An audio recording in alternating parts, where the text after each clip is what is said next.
Folks, one of the data sources I talk a lot about on the daily financial news that usually goes live at 7:30 is The Real Deal. The Real Deal is somebody I follow on Instagram and then go to their articles that they post. And they just did an article about billionaires leaving the office market and going to multifamily. So I thought we should talk to our multifamily guy, Jonathan, and see what's what. What's going on, buddy? Hey, how are you? So yeah, this is a thing that billionaires looking around the world and saying, where are we going to put our money? Yep. And they're putting it into multifamily, despite the fact that you're seeing a lot of chatter saying, oh, you shouldn't buy multifamily right now. The numbers don't work. It's going to fall more, all these things.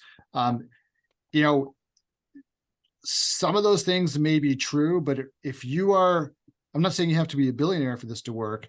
If you are positioned well and your hold time is appropriate and your thesis is appropriate, it's a great time to buy multifamily right now, assuming you can find deals that that you like. That's an issue because what's on the market has dropped dramatically. People are holding stuff off the market in the hopes that interest rates will go down or what have you. But there are deals out there, and if you can find them, it's a really great time. So, I mean, I could talk more about this, but I get the feeling you have something you want to say. Yeah, no, I think this is I think there's two things going on. One, billionaires for a long time, and this includes pensions and insurance companies on all of those, they used office, Class A office, as the creme de la creme, almost boring bond. And we are seeing work from home wreck that thesis. And there's plenty of pain coming there. So these folks happen to be in a position, they're billionaires for heaven's sakes, where they have optionality. And what they're saying right now is what I hear them saying, and again, I don't know any billionaires, is office is too hard. Office remakes, to residential or conversions or whatever you call that, too hard. There's some pain occurring in multifamily. And if they can swoop in and be the balance sheet, or heaven forsake, write checks, cash, pretty easy to collect a few assets. And I think it was a Real Deal article. It might have been a Yahoo Finance article, talked about record levels of multifamily purchases in 2021. A lot of that was on bridge debt. A lot of that was 2-year bridge debt. And guess what? 2021 plus 2 is 2023. Kind of play that out. There could be a lot of folks with very deep pockets going, I'll take that one. I'll take that one. Because what's going to happen, folks, is they're going to get it for the debt. Equity is going to be wiped out. So they're going to get a 30% discount, and the lender is going to be almost whole. And I think that's really going to happen. So I think it makes total sense that these billionaires are like, hey, office is too hard. Can't do it. Don't want to be in the conversion business. Let me go pick something else up. Yeah. And listen, if you're in a situation where you have deep pockets and you can take a long view, so it doesn't really matter if the property is producing a profit today, because you know that it will in 2, 3, 4, 5 years, and you intend on holding it for a very long time. What you're looking at right now is you understand with a long view that commercial property in a typical correction gives back about 30%, right? We're pretty much there right now. Maybe it'll go down a little bit more. Maybe some markets still have some way to go, right? But generally speaking, if you were looking at a high quality asset, the price cut, that it's probably already had the price cut, right? And it's not going to get a lot. And this is just on average, right? There may be foreclosures that are like pennies on the dollar. I mean, those are unique situations. If you're just looking at things on a very sort of average level, right? You're like, hey, my view is long term. Yeah. I'm looking at a good time to buy. There's not much competition right now. I don't have to compete with 25 other buyers who are going to bid up the price.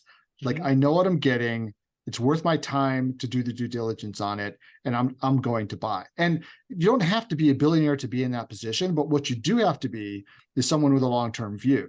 And what we had, especially over the last few years in multifamily, was investors who were trained to get their money back in 18 months with a 30% IRR. That Yeah. is not possible anymore, right? That is not going to happen until the top of the next cycle, when there's another frenzy with a bunch of new investors who have never been through a cycle before and don't know what they're doing. It's going to take a while for us to get back there. Now the game has changed. You have to be long-term. You have to be thinking about, do I want to own this asset in 10 years? In 10 years, do I think it's going to be worth more than it is today? If you believe both of those things, then you should buy it, right? And you may have to be prepared not to have much profit right now, but if you don't need to live off this money, right? And this is long-term investment money. I mean, if you're 40 years old and you're looking at 25 years until you retire, you're going to be awfully glad that you invested that money in that building today, right? And that's really the way that you have to approach things, not on the basis of, I want my money back in 18 months, doubled, right? Yeah. Again, I think you've heard me say it, but I'll say it again for the audience. Financial engineering was a thing the last couple of years. They weren't operators. They're going to get wrecked, right? The music has stopped. Not everybody has a chair, and some people are going to lose. Listen, But what's going to happen going forward is the good operators are going to just clean up. It's going to be amazing. It's going to be awesome. I mean, I would say they didn't even have to do financial engineering, right? I mean, because the market reached such a frenzy that all you had to do was do enough work on the building that you could prove the value add, essentially say to somebody, hey, I've shown you that there are 20% rent bumps here. Now you go do the work. Oh, and by the way, pay me for the value that you're going to create, right? And people were willing to do that because they knew that there was such a frenzy that they could just do the same thing. They go and renovate 20% more of the units and turn around and sell it as a value add again. And I saw properties trading 3 or 4 times as a value add every single time, right? And the brokers would just find some way to call something a value add, rents are low, whatever it is, right? So people, it was just a classic bubble, right? It was a last fool, greater fool. Yep. Musical typical chairs, bubble, musical gone. chairs. And so you didn't even need to do financial engineering, but some people did on top of it. Now all that is gone, and you have to A, have a long-term view, and B, know what you're doing in order to make money. But if you have those things, or you're talking, you're partnering with the people who have those things, then it's a great time to buy it. And it's only going to get better over the next 24 months as more stuff comes on, on the market. I mean, I know you want to wrap up, but just one point, like what I'm seeing now in the hotel business is going to happen in multifamily. What I'm seeing in the hotel business is hotel owners getting really realistic about what their properties are worth, what they can get for them. And if they want to exit, they're making deals, right? Nice. Multifamily properties hasn't happened yet, but it's going to happen, because it's at some point, they're just going to wake up and say, you know what? Wishful thinking isn't going to get me anywhere anymore. Either we're going to decide to hold this, we're going to scrape through, hold this property, try to refinance it and just hold it for a long term, or we're just going to sell it, cut our losses, get out, play another day. Exactly. But that's what's going to happen. They're going to wake up to the reality that exists. And when that happens, you're going to start to see more, fairly priced deals on the market with sellers who are realistic. Well, I got to tell you, that's exactly my game plan. We go back to episode number 2, talking about multifamily. I actually plan on adding some more residential properties the next year to 18 months. And what I'll be going to be doing is 1031ing into multifamily, the kind of 5s to 40s, because I do think multifamily will get, sellers will be more realistic. Are you going to hold this for another 8 to 10 year cycle, or are you going to get out? Some will hold, plenty will get out. And I want to be there with some 1031 money and just do it again.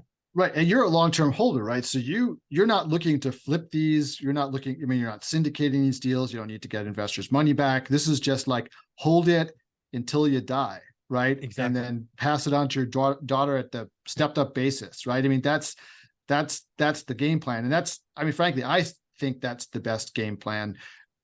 I think, I know there's a lot of syndicators out there who are addicted to fees, but for me, like, I think really, for me, I think, syndication is a means to an end. It's like syndicate until you don't need to syndicate anymore, right? And you can just do it on your own.